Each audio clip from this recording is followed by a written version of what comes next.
জি গৌতম দাস, আমরা আপনার কাছে জানতে চাই ইলেকট্রিক এবং ইলেকট্রনিক এই দুইটা জিনিস কি। আরেকটা প্রশ্ন আপনার কাছে পাশাপাশি রাখতে চাই, চীন এবং আমেরিকা এবং রাশিয়া বিভিন্ন দেশ, তাদের মধ্যে যে যুদ্ধগুলো চলতেছে ইলেকট্রিক এবং ইলেকট্রনিক নিয়ে, এই দুইটা জিনিস কি আমাদের দেশে পাওয়া সম্ভব? এবং যদি পাওয়া সম্ভব হয়ে থাকে তাহলে এটা কিভাবে আমরা পেতে পারি? জি বলুন। মূল বিষয়টা শুরু করতে হবে একটা ধারণা থেকে। ইলেকট্রিক আর ইলেকট্রনিক, ট্রিক দুইটার মধ্যে ফারাক কি? ইলেকট্রিক মানে যতগুলো আগেকার দিনের বাল্ব টাল্ব দেখছি আমরা, বাল্ব লাগাই দিই বাল্ব জ্বলে, সুইচ দিই বাল্ব জ্বলে, এটাকে বলে ইলেকট্রিক সার্কিট। মানে সার্কিট মানে একটা তার যাবে, বাল্বে ঢুকবে, বাল্ব থেকে ফিরে আসবে, সুইচে ঢুকবে, সুইচ থেকে ফিরে আবার আসবে, এটাকে বলে সার্কিট।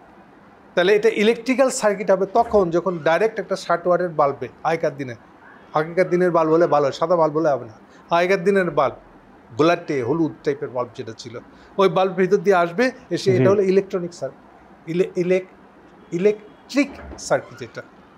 তাহলে ইলেকট্রনিক সার্কিট কোনটা? আবার ইলেকট্রনিক সার্কিট মানে হলো এখানে অবশ্যই এই একই বাল্ব থাকবে, বাল্ব টাইপের কিছু একটা থাকবে যার ভিতর দিয়ে তার ঢুকবে ঠিকই, কিন্তু তারটা ঢোকার পরে, বিদ্যুৎটা বা ইলেকট্রনটা ঢোকার পরে মাঝখানে একটা ছোট্ট জায়গায় ফাঁকা, কোনো কানেকশন নেই, ফিজিক্যাল কানেকশন নেই, একটা ফাঁকা বায়বীয় জায়গার ভিতর দিয়ে এই মাথার তার আছে, ও মাথায় তার আছে, মাঝখানে একটা খালি জায়গা রেখে দেওয়া হচ্ছে।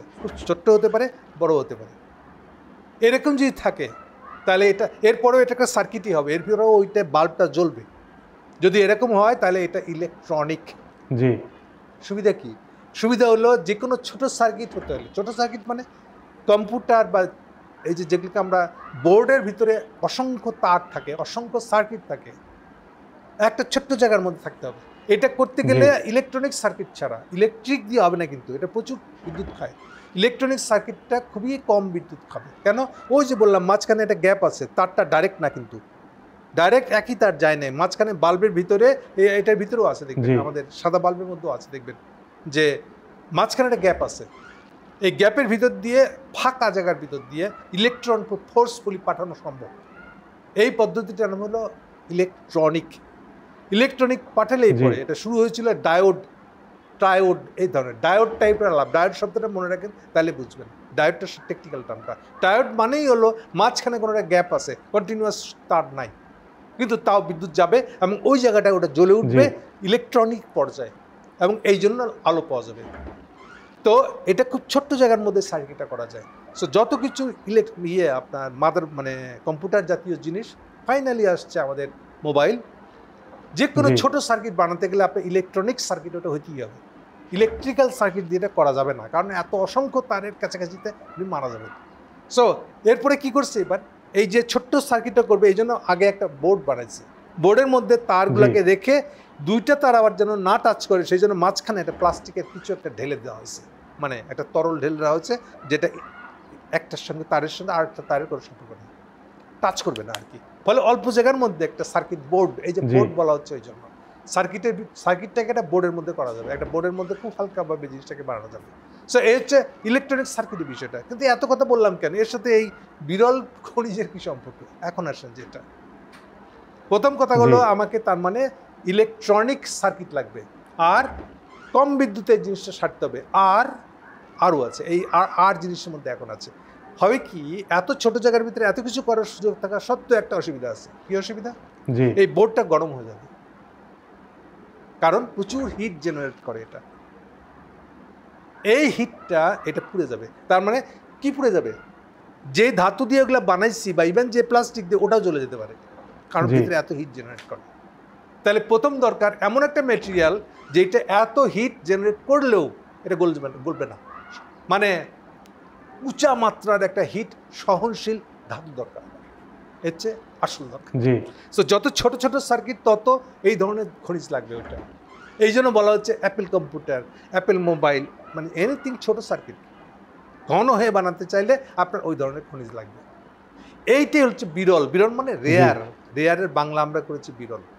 ঘটনাচক্রে ইলেকট্রনিক বানানোর জন্য যে ম্যাটেরিয়ালটা লাগে, বিরল খনিজটা যে লাগে, এটার ভালো রকমের মজুদ আছে হলো চিনি। ওয়েস্টে খুব কম আছে, আমেরিকাতে আরও কম। সো এই জন্য আমেরিকানরা চেষ্টা করতেছে।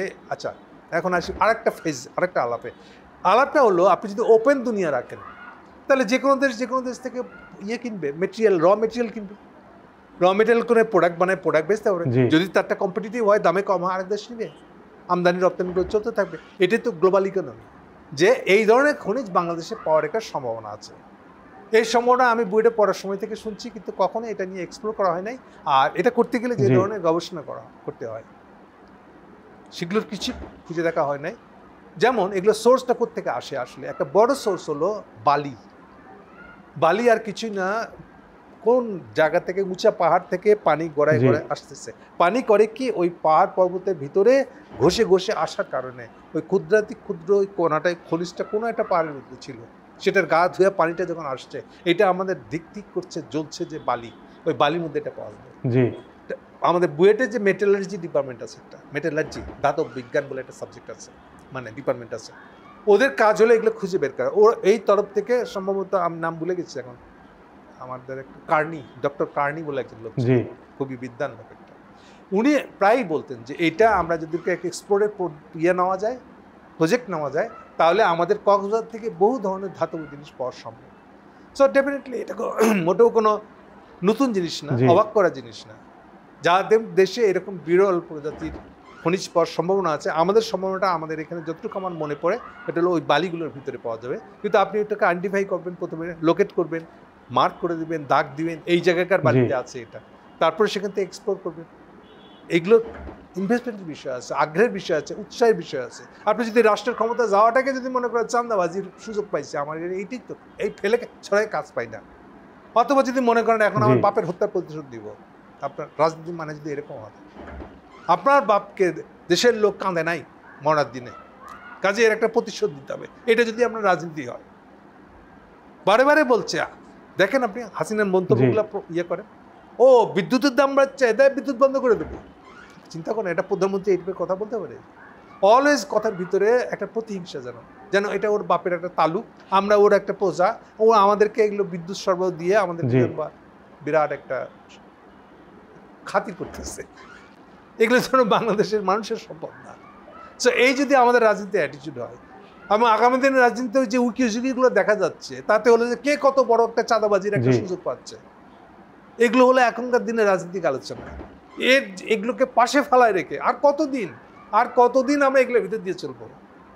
এই যে আমাদের সম্ভাবনা কি আছে, এগুলোকে এক্সপ্লোর করবো না? এই জন্যই মানুষ ইউনূস সাহেবকে দেখলে ঝাঁপায় পড়তেছে। মানুষ ত্যাক্ত বিরক্ত, এই চক্রের ভিতরে আমরা আরেকবার ঢুকতে চাই না, ঢুকতে পারবো না। এটা আমাদের তো যুগ গেছে গেছে, আমাদের পরবর্তী প্রজন্ম তারাও কি এরকম ভাবে সাফার করবে?